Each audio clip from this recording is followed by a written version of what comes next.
saya berada di dua majlis. Salah satunya ialah di sini, di Lotus Kulim ini. Dan untuk program rasmian pelancaran skim harga maksimum musim perayaan Tahun Baru Cina tahun 2026.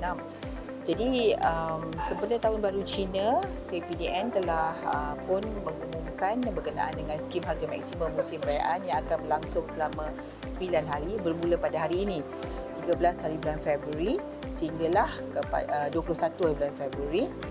4 hari sebelum, 1 hari sewaktu Raya Cina dan 4 hari selepas. Ianya melibatkan 16 barang yang dikawal harga seluruh negara dan 15 barang yang dikawal harga untuk Semenanjung. Sabah dan Sarawak dan Labuan mereka ada item tambahan iaitu kepak ayam. Dan kita telah pun meletakkan harga maksimum kerana sewaktu musim perayaan ini kita telah kenal pasti barang-barang yang permintaannya tinggi.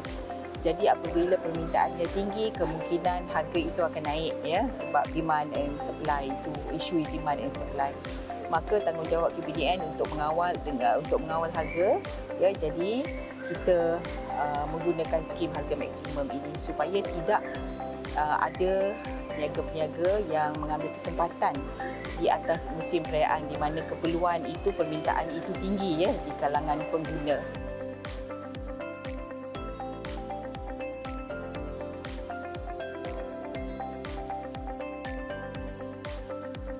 Dan selepas ini saya akan ke program yang lagi satu iaitu program PJRM 3.0 di Stadium Kulim.